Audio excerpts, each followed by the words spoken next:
Bonsoir à tous. C'est bientôt les élections présidentielles en France, notamment en 2027 et bien avant. Il y a aussi les municipales qui seront un enjeu essentiel. Mais en parlant des présidentielles, on a pas mal de candidats, en tout cas de potentiels candidats. On peut notamment parler de la ligne justement de Emmanuel Macron et du parti d'Emmanuel Macron Renaissance, qui sera sans doute représenté par Gabriel Attal, qui a quand même une expérience technocratique très forte, qui maîtrise très bien les dossiers, notamment les dossiers de la sécurité sociale, les dossiers sécuritaires, les dossiers d'immigration.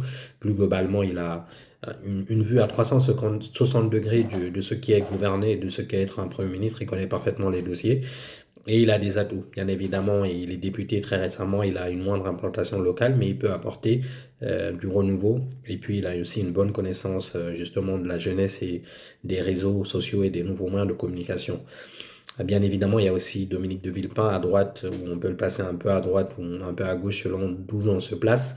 Il a quand même une expérience technocratique très forte, c'est quand même un diplomate de haut volet et aussi un orateur excellent et surtout quelqu'un aussi qui peut porter la voix de la France au niveau international avec un charisme comme on l'en voit rarement maintenant ces derniers temps.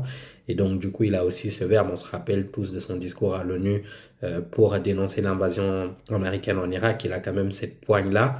Et au niveau diplomatique, il a un vrai atout parce que justement, c'est non seulement il a le verbe, mais aussi il connaît hyper bien les dossiers diplomatiques.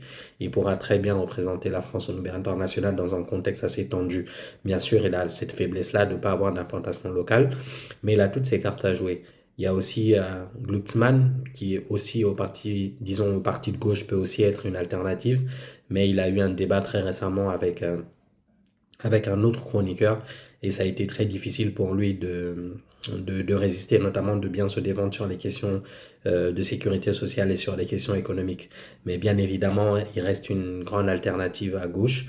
Bien évidemment aussi, il y a d'autres ténors comme Édouard Philippe, le parti d'Édouard Philippe qui est aussi un parti intéressant, le parti Horizon.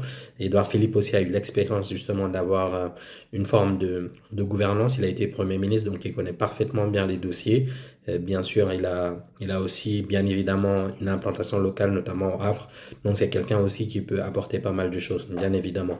Bien évidemment, il y a aussi disons, l'extrême gauche ou le front de gauche avec Jean-Luc Mélenchon, qui est quand même le candidat le plus à même aujourd'hui avec les sondages à gauche. Mais bien évidemment, il y a aussi ce défaut aussi du front de gauche et du parti de Mélenchon de parfois être trop stigmatisé au point où aujourd'hui, on essaye justement de faire sortir le front de gauche de l'arc républicain et de légitimer un parti comme par exemple le RN.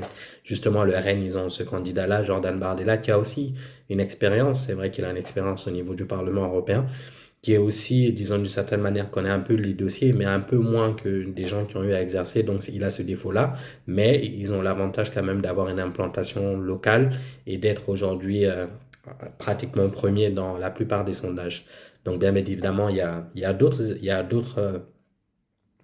acteurs qui peuvent aussi tirer leur épingle du jeu, dont notamment le Parti écologiste avec Marine Tondelier et puis plus globalement aussi d'autres ténors justement de la vie politique française. En tout cas, le jeu politique risque d'être ouvert, on risque d'avoir une campagne hyper intéressante.